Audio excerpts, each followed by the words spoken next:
कमियां हैं, उन कमियों को वो हटा सके और तुम्हें जिस रूप में, जिस आकार में बनाना है, उस आकार में ढाल सके। तो जो मिट्टी तैयार है वो तो जल्दी से बन जाएगी। जो अपने आप को कठोर चट्टान की तरह बना चुके हैं, परमेश्वर के लिए उसके पास भी है, वो हथौड़ा और छेनी लेके आ जाएगा, उसको भी स्मूथ करेगा, उसको भी रगड़ेगा, लेकिन फिर दर्द ज्यादा होगा। इसलिए अपने आप को कुम्हार के हाथ में इस मिट्टी के समान दे दो कि परमेश्वर हमें बनाए। इस नए साल में जब हम प्रवेश कर रहे हैं, हम अपनी मर्जी नहीं, परमेश्वर की इच्छा को पूरा करें। और ये कोशिश ना करें कि मैं अपनी इच्छा को परमेश्वर की इच्छा में बदल दूंगा, ऐसा नहीं हो सकता। परमेश्वर कई बार वचन में कह चुका है, अगर उसने ना कर दिया है तो कोई भी हाँ नहीं कर सकता, और अगर उसने हाँ कर दिया है कोई ना नहीं कर सकता। कोई दरवाजा अगर उसने बंद कर दिया है, इस पर 9 दम लगा दो, नहीं खुलेगा। आप ही थकोगे, आप ही हार जाओगे, लेकिन वो खुलेगा। लेकिन अगर परमेश्वर ने दरवाजा खोल दिया तो उसको कोई भी बंद नहीं कर सकता।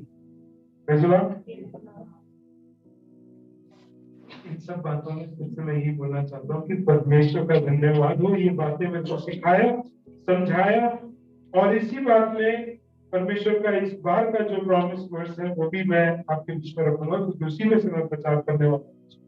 भजन संहिता उसका 71 चेंज कर दीजिएगा, लेकिन 71 भजन संहिता 71 उसका 16वां वाक्य हमने से कोई एक जन पढ़ ली। मैं प्रभु यहोवा के पराक्रम के कामों का वर्णन करता हुआ आऊंगा, मैं केवल तेरे ही धर्म की चर्चा किया करूंगा। Praise the Lord. अब मैं इसको इंग्लिश में पढ़ना चाहूंगा, क्योंकि इंग्लिश में और हिंदी में ना थोड़ा सा फर्क है। I will go in the strength of the Lord God. I will make mention of thy righteousness, even of thine only.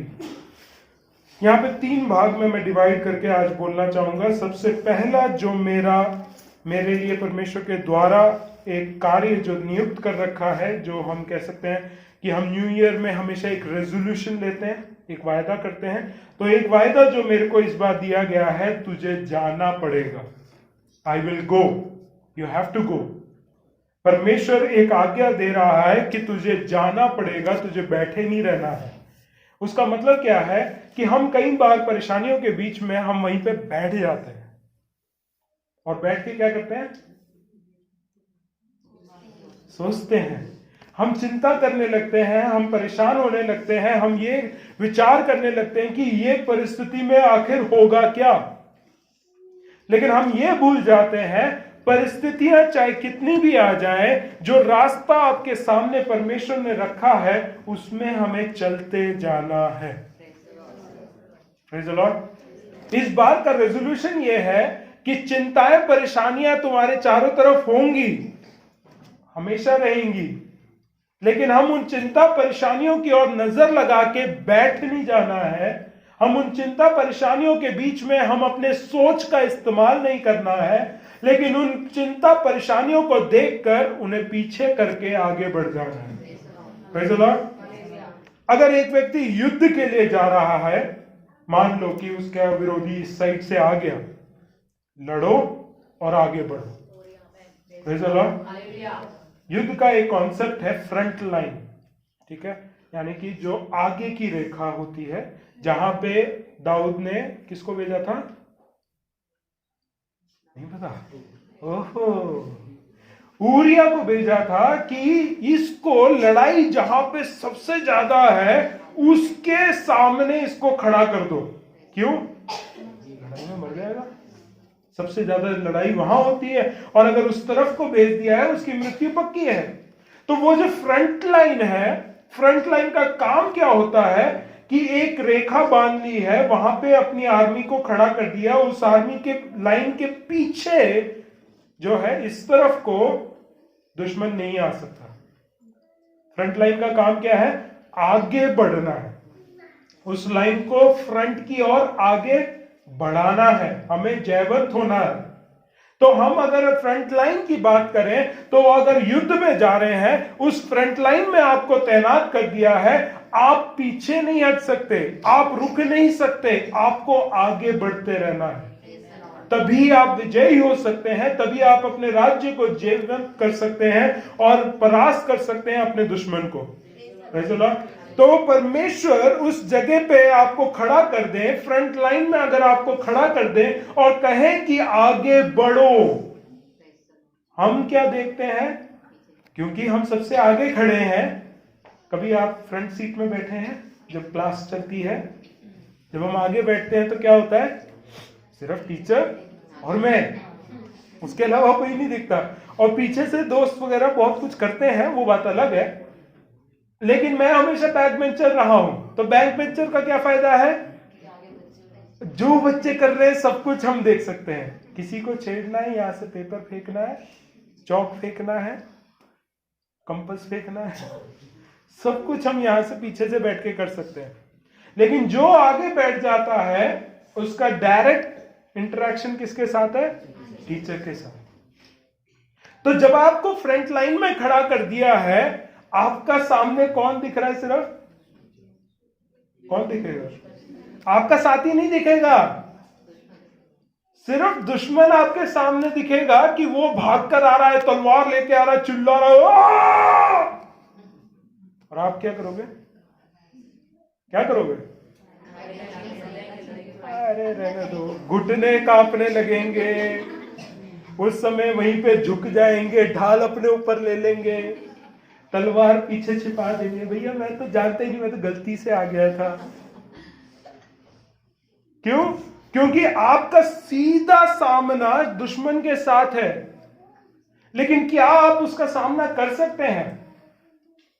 Front line में खड़े हैं, आजू बाजू कोई नहीं दिखेगा, उस समय अपनी जान की परवाह।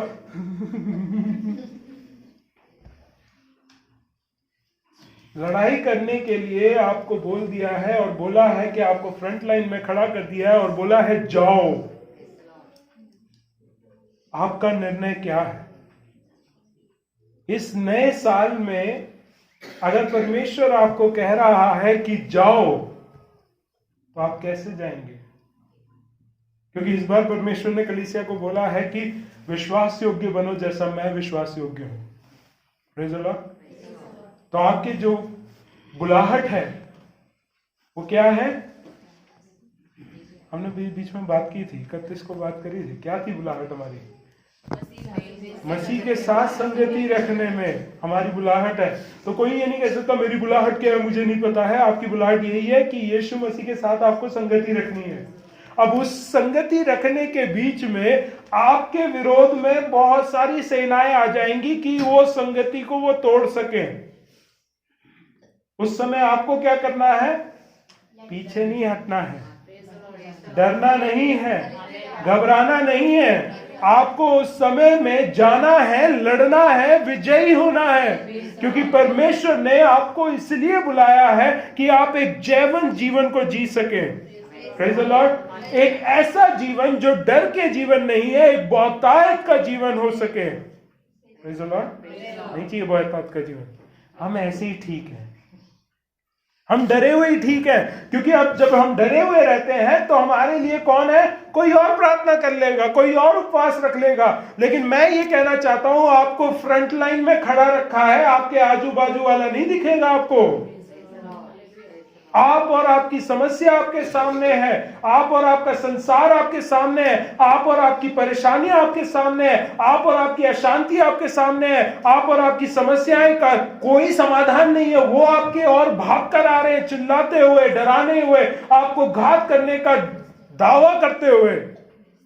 आप क्या करेंगे? क्या आप जाएंगे उस युद्ध भूमि में? आप जाएंगे? क्योंकि हमें सिर्फ आगे बढ़ने की आज्ञा है। हम पीछे नहीं मुड़ सकते, हम पीछे नहीं देख सकते। मैं कहां से आया हूं मुझे कोई फर्क नहीं पड़ता है, ना ही परमेश्वर को फर्क पड़ता है। कहां को जाते हो उससे बहुत फर्क पड़ता है। तुम्हें जयवंत होने के लिए, तुम्हें आगे बढ़ने के लिए परमेश्वर ने बुलाया है। इसलिए जो भी दुख आ जाए, जो भी परेशानी आ जाए, उसका सामना दृढ़ता के साथ करना है। उसका सामना पुरुषार्थ के साथ करना है। अब ये सिर्फ स्क्रिप्चर रीडिंग वाले जानेंगे, नहीं, इन लोगों को पुरुषार्थ का मतलब नहीं पता था। तो मैंने बोला कि पुरुषार्थ का मतलब करेजियस होना है, साहस के साथ सामना करना है। और वो सामना तभी हो सकता है जब अगला भाग जो है वाक्य का, कि I will go in the strength of the Lord. Praise the Lord. मैं परमेश्वर या प्रभु जो सामर्थ देता है, उस सामर्थ के साथ ही जा सकता हूं। मैं क्या करता हूं कि अगर मैं फ्रंट लाइन में आ गया, मैं अपनी बुद्धि लगाने के लिए कि मेरी युद्ध जो कैसे चलना है, उसकी रणनीति जो है, क्या करना है, क्या स्ट्रेटजी है, क्या टैक्टिक्स है, वो सब कुछ मेरे दिमाग में मेरे को पहले से ही सिखा रखा है।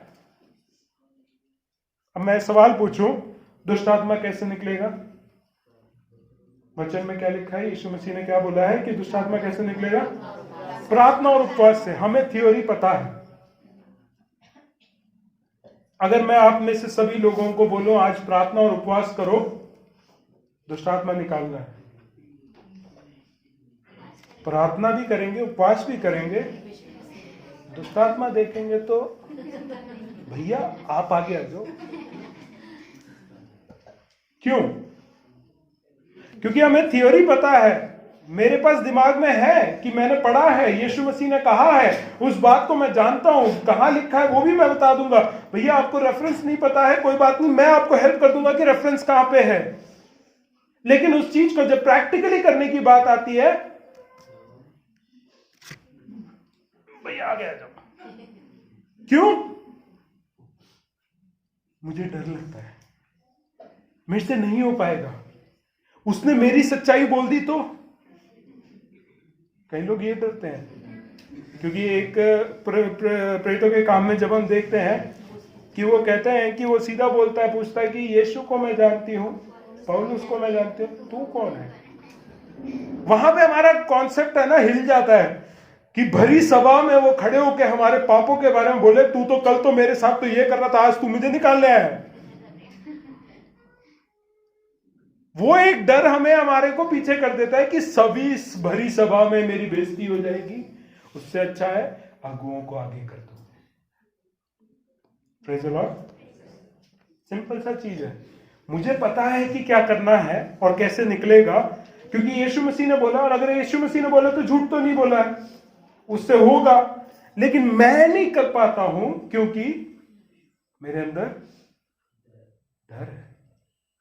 आई डोंट पोजेस, मेरे पास जो है परमेश्वर की सामर्थ नहीं है, लेकिन मेरे अंदर डर वास कर रहा है, जिसके वजह से मैं आगे नहीं बढ़ पा रहा हूं। Praise the Lord, praise the Lord. हमारे को अगर आज पूछा जाए कि हमारा आत्मिक स्तर कहां पे है, तो आज भी हम में से बहुत सारे लोग बड़े ही सीना तान के बोलने के लिए तैयार हैं, हम आज भी बच्चे हैं। आज भी हमें जरूरत है क्या? पास्टर हमें देखे, पास्टर हमें पूछे, पास्टर हमारे घर में आए, पास्टर हमारे लिए प्रार्थना करे, पास्टर हमारे घर में हर एक चीज में इन्वॉल्व हो जाए। क्यों? परमेश्वर और आपके बीच में अभी भी संबंध अच्छे नहीं है कि हमें पास्टरों को मीडिएटरशिप अभी भी करना पड़ रहा है। तुम्हारा विश्वास कहां गया? या तुम्हारा घर पास्टर के विश्वास के वजह से चल रहा है?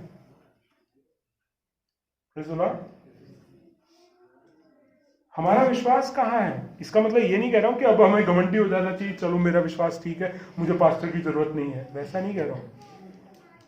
अगुओं की जरूरत तो रहेगी, लेकिन अगुवाई की जरूरत हर चीज में रहेगी तो बहुत खराब है। पास्टर जी हमारे घर में पानी नहीं आ रहा है, मोटर जरा देख लीजिए, उसका एयर निकालना है, एयर। हमारा लड़का पढ़ नहीं रहा है, क्यों नहीं पढ़ रहा है? वो तो तुम्हारा हेडेक है, तुमको पढ़ाना चाहिए। पास्टर किस काम के लिए है? 2 काम के लिए बोल रखा है, क्या है? प्रार्थना और बस, तीसरा काम है ही नहीं। मैं क्यों इन्वॉल्व हूं तीसरे काम में? अभी कुछ पास्टर्स मेरे पास आते हैं कि पूछते हैं कि चर्च का हॉल लेना है, तो मैं सीधा बोल देता हूँ ट्रेजरर हमारे हैं राकेश जी, उनका नंबर मैं आपको फॉरवर्ड कर देता हूँ, आप उनसे बातचीत कर लीजिए। क्यों? मेरे से क्यों बात करना भाई? मैं कोई वो ये थोड़ी हूँ, वो क्या कहते हैं, जमींदार थोड़ी हूँ कि भाई मेरा बिल्डिंग है मैं बेच रहा हूँ, मैं एक किराए पे दे रहा हूँ, ऐसा कुछ थोड़ी है। जो भी बात है पैसे का, जो भी डीलिंग है वो आप बात करो। प्रार्थना करना तो मेरे को बोलो, वचन प्रचार करना तो मेरे को बोलो, उसके अलावा तीसरा जो भी चौथा जो भी काम है वो सब है, सबको डेलीगेट करके रखा हुआ है, फिर वो लोग करने दो। फिर मेरी कोई टेंशन थोड़ी है। फिर वो बिगाड़े, जब बाद में अगर पूरा चर्च अगर जला के नीचे कर दे तो मैं उनसे पूछूंगा कि भाई चर्च का क्या किया है। उस वक्त तक तो, जब तक चर्च खड़ा है तब तक सब बढ़िया है, चलने दो। कहने का मतलब क्या है कि हमारा विश्वास भी कार्य में लेके आओ।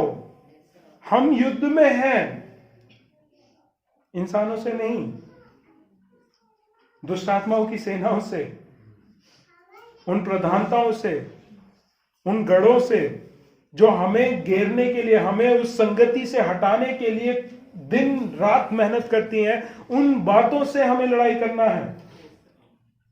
लेकिन अगर आपका विश्वास मजबूत नहीं है परमेश्वर में, या परमेश्वर से आप सामर्थ को नहीं पा रहे हैं, तो आप कभी टिक नहीं सकते हैं। अब रात के 11-12 बजे आपको शैतान अटैक करें, उस समय पास्टर थोड़ी है, उस समय आपके विश्वासी भाई बहन थोड़ी है आपके साथ, आप अकेले हो। और युद्ध में शायद कई बार मैंने ये भी, जब मैं बाइबल कॉलेज में था तो एक लड़का था हमारे साथ जो हॉस्टल में रहता था, फर्स्ट ईयर में ही थे हम लोग, प्रार्थना करके आए। उस दिन स्पिरिचुअल एम्फेसिस चल रहे थे हमारे कॉलेजेस में, और फिर उसके बाद रात को हम ऐसी प्रार्थना करके सो गए। इसके ऊपर अटैक हो गया, दुष्ट आत्मा पकड़ ली इसको, और बहुत जोर जोर से चिल्लाने की कोशिश कर रहा था, लेकिन आवाज नहीं आ रही, क्योंकि दुष्ट आत्मा ने जब पकड़ा तो इसका वोकल कॉर्ड को सबसे पहले पकड़ा और बोला कि तू कितना भी हिल ले कोई नहीं आएगा बचाने। वो रात को पता नहीं कैसे करके उसने रात काट ली। सुबह उठ के उसने हम सबको बताया कि ऐसा ऐसा हुआ। वो चिल्ला रहा था, उसको तो लग रहा था कि अंदर से कि वो बहुत जोर से चिल्ला रहा है, लेकिन आवाज बाहर किसी को नहीं आई रूम में। सब अपने अच्छे अच्छे से नींद सो रहे थे और वो परेशान था पूरी रात। बात क्या होती है कि चाहे तुम बाइबल कॉलेज में हो, चाहे बाकी पास्टर के बच्चे हो, चाहे सारे आत्मिक लोग भी हो, जो दुष्ट आत्मा के साथ का युद्ध तुम्हारा है वो तुम्हें अकेले ही लड़ना है, और उस पर तुम्हें जयवंत होना है। तो इस साल जब तुम विश्वास योग्य बने रहोगे, परमेश्वर की सामर्थ तुम्हारे साथ रहेगी। जैसे शिमशोन के साथ थी सैमसन, उसके साथ परमेश्वर की सामर्थ कब तक रही? जब तक वो विश्वास योग्य रहा। जैसे ही अविश्वास योग्यता करना शुरू कर दिया, उसकी सामर्थ उससे चली गई, और फिर वो लास्ट में कहता है एक बार और मुझे वो सामर्थ दे। और वो सामर्थ के द्वारा उसने जितने जीवित काल रहते समय जितने फिलिस्तियों को मारा, उससे बढ़कर उसने अपने मृत्यु में मारा। कहने का मतलब क्या है? सामर्थ उसकी नहीं थी। वो स्ट्रॉन्गेस्ट मैन इसलिए नहीं था क्योंकि वो अच्छे से पैदा हुआ, अच्छा खाना खा रहा था, इसलिए नहीं, या माँ बाप की प्रार्थनाओं की वजह से नहीं। परमेश्वर ने उसको सामर्थ दे रखी, और परमेश्वर ने ही जब वो सामर्थ ले ली तो वो अंधा हो गया, गंजा हो गया, सब कुछ कर दिया उसके साथ। परमेश्वर जब तक हमारे साथ है, हमारे पास सामर्थ है, और उस सामर्थ में जब तक हम बने रहते हैं, हम कहीं पे भी जाने को अगर बोल दिया हम जा सकते हैं। हमें डर नहीं है, हमें चिंता नहीं है, हमें परेशानी नहीं है। अच्छा लगा कि पास्टर प्रेम ने जब गवाही दिया तो बोला कि ये सेवकाई में कभी रिटायरमेंट है तो भी रिटायरमेंट के बाद कुछ नहीं मिलेगा, लेकिन मैं ये समझाना चाहता हूँ इस सेवकाई में रिटायरमेंट है ही नहीं, और प्रमोशन का तो सोचो ही मत। दास का क्या प्रमोशन होगा? एक और उच्च दास। मैंने कई पास्टरों को सुना है कि वो बोलते हैं कि बहुत ही बड़े परमेश्वर के बहुत बड़े दास। मैंने कहा कि दास में बड़प्पन कहां से आ गया? दास तो दास ही रहता है, मालिक एक ही है। जो स्वर्ग में है। उसके बाद हम सभी दास हैं। कोई ज्यादा सेवकाई करता है, कोई कम सेवकाई करता है, किसी की बड़ी कलीसिया, किसी की छोटी कलीसिया। सेवा तो सेवा है, काम तो काम है, जो हम कर रहे हैं सभी कर रहे हैं, तो उसमें बड़ा छोटा कैसे हो गया, सब एक समान। लेकिन बात यहां आती है कि हम जब परमेश्वर के सामने खड़े होते हैं, हम उसके सामने कैसे खड़े होते हैं, क्योंकि हमें प्रमोशन नहीं मिलेगा। हमारे रिटायरमेंट यानी कि हमारे डेथ के बाद हमें कुछ मिलेगा, अगर मिलेगा, काम अच्छा किया है तो उस काम के अनुसार कुछ मिलेगा तो मिलेगा, नहीं तो नहीं मिलेगा वो भी। और इस रिटायरमेंट के बाद, जो रिटायरमेंट है, डेथ के रिटायरमेंट के बाद मुझे क्या फर्क पड़ रहा है कि चर्च में क्या हो रहा है क्या नहीं हो रहा है कोई फर्क? जब तक जीवे तो मुझे फर्क पड़ेगा, मरने के बाद कोई फर्क नहीं पड़ेगा। फिर आपका और आपके परमेश्वर के बीच का रिश्ता कैसा है, स्ट्रांग है तो आप बने रहोगे, नहीं रहे तो फिर नहीं रहोगे। सीधा बोलोगे कि अगुआ नहीं है कोई, अब हम कहीं और चले जाते हैं, कोई पूछने वाला नहीं है इसलिए कहीं और चले जाते हैं। क्यों? क्योंकि विश्वास ही उतना था आपका। जब तक कोई खड़ा है तब तक हम चर्च आ रहे हैं। मेरे डैडी के साथ भी यही होता था। जिस संडे को उनकी गाड़ी बाहर खड़ी है, उस संडे को सबसे ज्यादा लोग होंगे। जिस दिन वो कहीं और मीटिंग के लिए गाड़ी में चले गए और मेरे को सौंप के चले गए, उस दिन सबसे कम लोग होते थे। तो इसका मतलब क्लियर डिफिनेशन क्या है? परमेश्वर का डर तो बात की बात है, पास्टर का डर बहुत था कि पास्टर जी आ रहे हैं तो हम सब यहां पे हाजिरी लगाएंगे, नहीं है तो वहीं से यूटर्न लेके अपने अपने कामों में निकल जाएंगे। तो हम क्या कर रहे हैं, क्यों, हम अपना जीवन क्या है, किसके भय के साथ चल रहे हैं, किसकी सामर्थ में चल रहे हैं, हम अपना बुद्धि कितना लगाते हैं? ज्यादातर हम रिश्तेदारों को मिलने के लिए कब जाते हैं? संडे। क्यों? सबकी छुट्टी होती है। तो हमारे लिए परमेश्वर से बड़ा कौन है? रिश्तेदार। ज्यादातर एग्जाम्स कब लगते हैं? संडे। कॉलेज का नहीं, एंट्रेंस एग्जाम, स्पेशल एग्जाम्स, जो भी एग्जाम्स होते हैं वो संडे को ही रखे जाते हैं। शैतान बड़ा चालू है, वो संडे को ही रखता है, क्योंकि पता है कि परमेश्वर के लोगों को तो प्रॉब्लम होगी ना, बाकियों को कहां प्रॉब्लम होती है, बाकियों के लिए तो फ्री डे है। तो हम किस चीज को ज्यादा प्रायोरिटी देते हैं और किस चीज के बलबूते पे हम अपना जीवन चलाना चाहते हैं?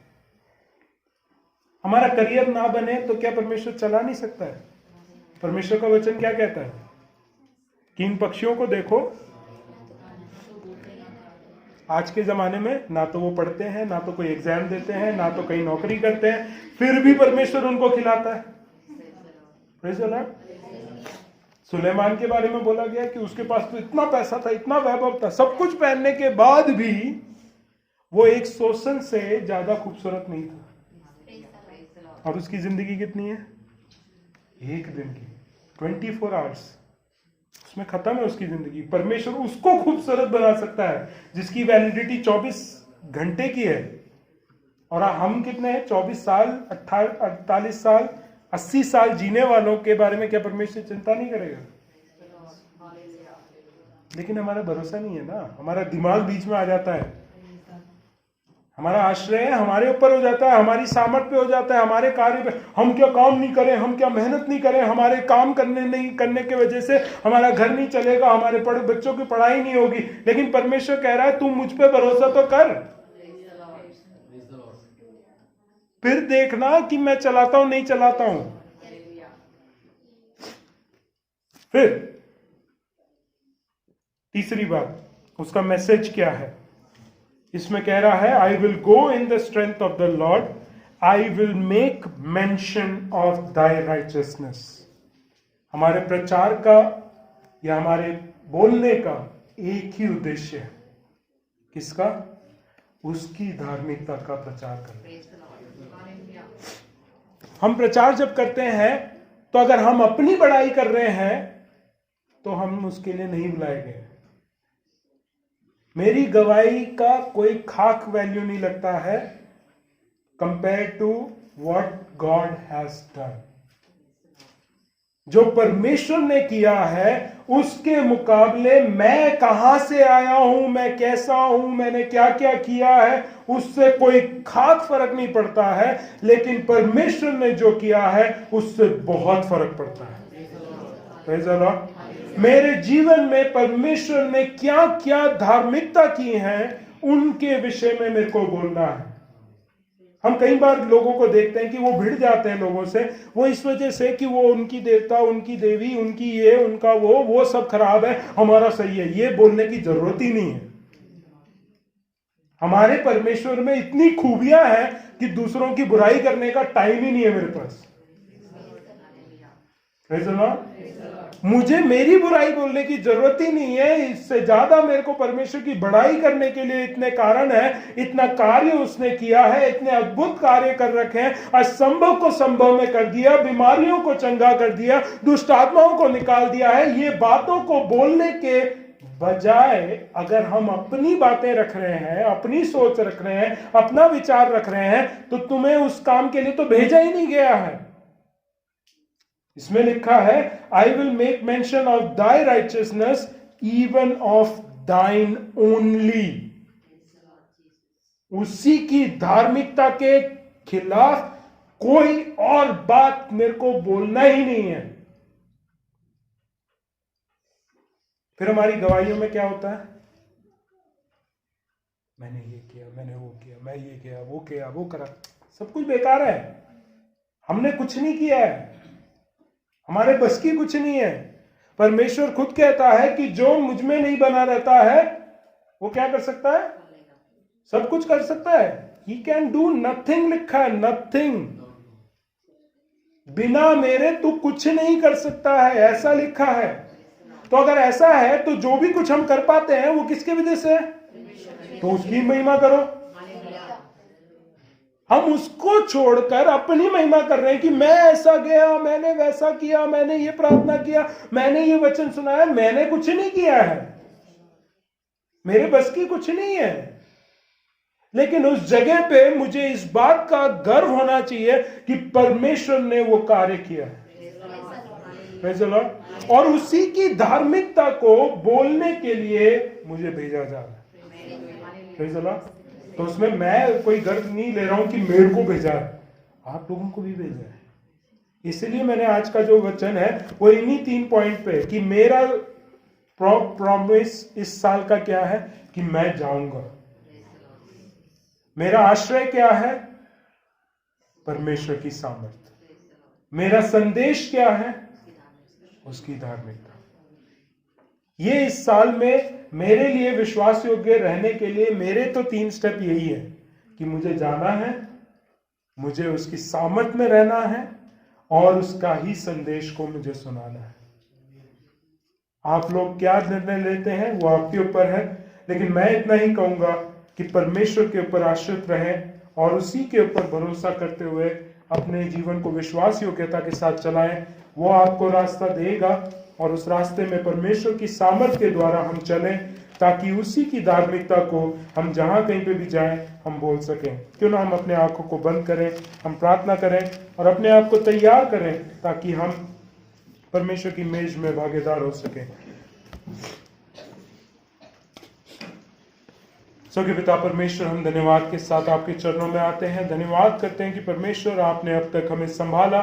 पूरे साल परमेश्वर 2021 में जब ऊपर नीचे हो रहा था और सारी बातों में परेशानियां हो रही थी, बीमार लोग मर रहे थे, और फिर भी परमेश्वर आपने अपना अनुग्रह हमारी कलीसिया और विश्वासी परिवारजनों के ऊपर बनाए रखा। उसके लिए हम धन्यवाद करते हैं। एक और बार परमेश्वर इस नए साल में प्रवेश करने के लिए हम पर जो आपने अनुग्रह दिखाया उसके लिए हम धन्यवाद करते हैं। इस साल में परमेश्वर जैसा हम युद्ध भूमि में सबसे आगे खड़े किए गए हैं, परमेश्वर हम ये साहस के साथ आगे बढ़ने पाए और परमेश्वर आप ही की सामर्थ को पाकर उसमें भरकर हम अपने कार्यों को आपने जो भी हमारे लिए नियुक्त कर रखा है उन कार्यों को कर कर आपके नाम के लिए महिमा का कारण ठहरने पाए। एक और बार हम प्रार्थना करते हैं कि हम जब भी कोई बात बोले तो परमेश्वर तेरी धार्मिकता के लिए बोलने पाए। तेरी धार्मिकता जो हमारे जीवन में किए गए, तेरी धार्मिकता का कार्य जो दूसरे के जीवन में करने के लिए रखा है और तेरे धार्मिकता के कार्य जो परमेश्वर आगे के लिए रखे गए हैं उन्हीं के बारे में हम लोगों को बताने पाए। परमेश्वर तू इतना महान है, तू इतना भला है, अच्छा है परमेश्वर, तू हमारे लिए पर्याप्त है और उस बात को जानते हुए उसी सामर्थ में बने रहते हुए हमें आगे बढ़ने का सहायता मदद कर दीजिए। प्रभु जी हर एक जन को आपके हाथ में समर्पित करते हैं। अब जब हम मेज की सेवकाई की ओर जाते हैं हमें तैयार कर, हमें इस तरीके से तैयार कर कि हम उस मेज में भागीदार हो सकें और आपके मेज में भागीदार होकर उसके वरदानों को हम पाकर परमेश्वर आपके नाम के लिए आगे के जीवन को बिताने पाए। एक और बार सारी कलीसिया को, सारे विश्वासियों को आपके हाथ में देते हुए मांगते प्रार्थना विनती हमारे उद्धारकर्ता आपके प्रिय पुत्र प्रभु यीशु मसीह के नाम से।